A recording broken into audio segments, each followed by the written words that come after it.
Oke, sorry ya kalau misalkan suaranya nanti kurang jelas atau bergerumu, karena memang lokasi kita ada di outdoor, jadi banyak suara bising masuk di sini. Nah, ini kita mau bahas sistem auto drip. Jadi iseng-iseng gue buat ini, ganti air otomatis tanpa apa ya, kita putar-putar keran lagi.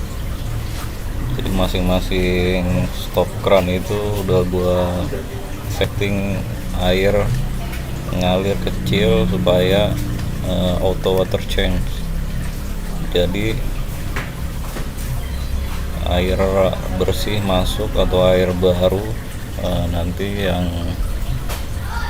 sudah air lama keluar dikit-dikit tergantung debit air yang masuk. Ini yang di bawah ini tank berayakan kita juga ini. Nah, ini pembesaran mulai dari lepas gendong. Nah, ini yang paling samping ini sebenarnya ada anak ikan kecil, cuman sedikit nggak kelihatan. Nah, yang sebelah sana itu alhamdulillah udah masuk kurang 2 cm. Nah, balik lagi nih, jadi 9 akuarium ini udah gue setting airnya ngalir ya. Jadi ada input masuk dikit sama sudah keluar, jadi nanti kita lihat dia keluarnya kemana. Alhamdulillah sih kalau udah metode ini. Sebelumnya kan masih manual, kita spon terus kita puter keran ganti air berapa persen tiap hari. Nah, kalau sekarang kalau perhitungan gue ini ada toran, perkiraan saat ini ganti air sekitar 50-70% otomatis.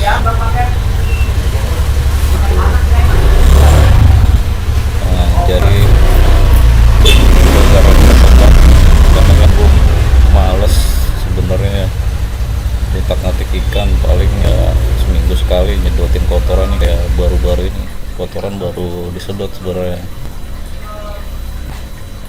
dari atas ke bawah sama. Jadi kita setting jadi jumlah air yang masuknya sama semua itu.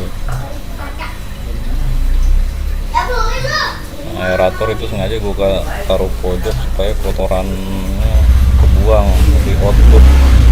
Nah, itu output gue pakai 3/4 untuk input air masuknya peralon setengah. Nah, jadi 3/4 dia buangannya ke bawah, dia nyambung pakai T ya, dia 3/4 juga. Nah, ini keran setengah putarannya mungkin sedikit, kita atur aja supaya keluarnya kecil.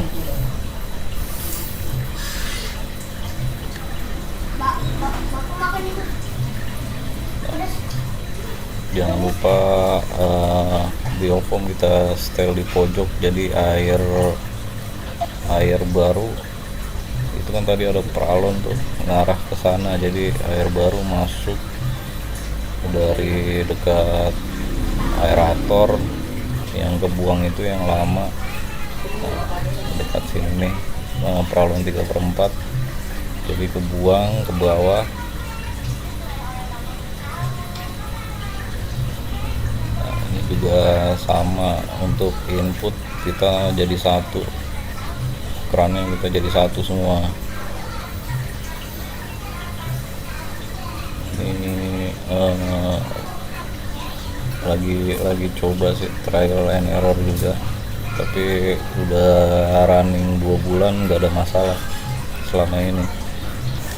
Ya paling kalau misalkan kita gedein di usia buraya masih ada 1-2 lah, tapi nggak terjadi kematian massal kayak sebelumnya. Jadi untuk teman-teman yang males ingin ternak pembesaran diskus tapi males untuk sifon atau waktunya atau bagi pekerja juga, yang ngurus ikan, jadi kita atur otomatis kayak gini. Ya sebenarnya ada kekurangan dan kelebihannya. Kalau kelebihannya ya yang pertama waktu sih, kita paling tinggal kasih pakan aja. Nah, kekurangannya itu kotoran itu masih numpuk di bawah.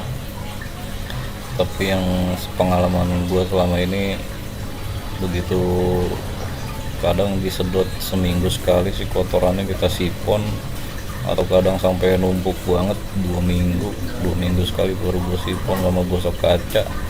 Ikan gak ada masalah sih, aman-aman aja alhamdulillah selama ini. Nah, ini udah sebelumnya ini gue ambil dari temen, ikan rada sakit ya tadi yang satu ini tuh. Nah, ini sekitar 4 bulanan, jadi pertumbuhannya juga lumayan cepet juga sih, karena apa ya, mineral airnya keganti terus. Kebetulan TDS di sini itu cuman 50, jadi mineral untuk pertumbuhan sih, untuk pressing itu rada lambat. Nah, untuk breeding atau penetasan di sini cepat. Nah, setelah gue pakai metode ini baru ikan udah mulai stabil, pertumbuhannya juga sudah enggak lambat lagi gitu, maksudnya perkembangannya normal.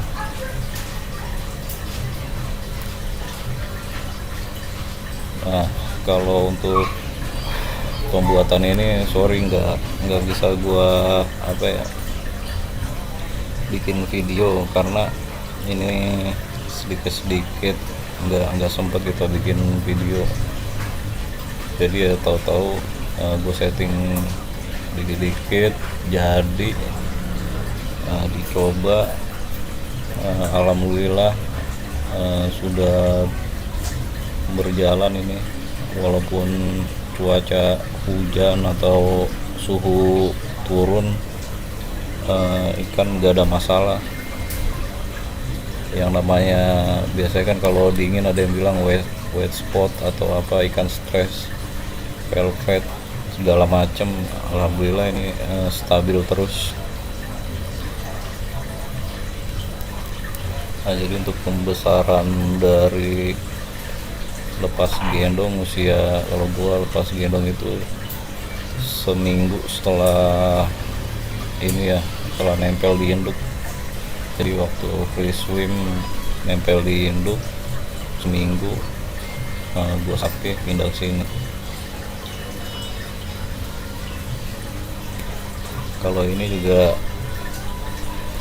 kemungkinan sih 90%, 10% ada sebelumnya ada kematian karena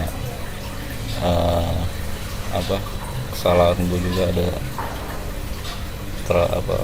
faktor waktu itu salah setting keran.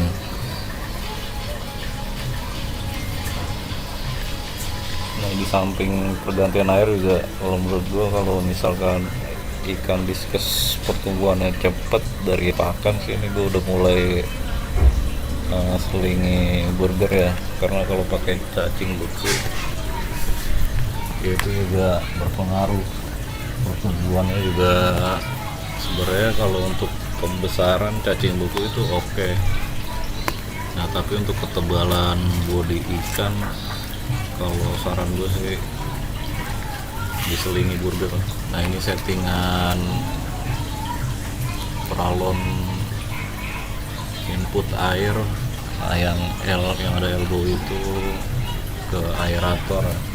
Nah, ini yang keran hijau ini 3/4 langsung reduce ke setengah in supaya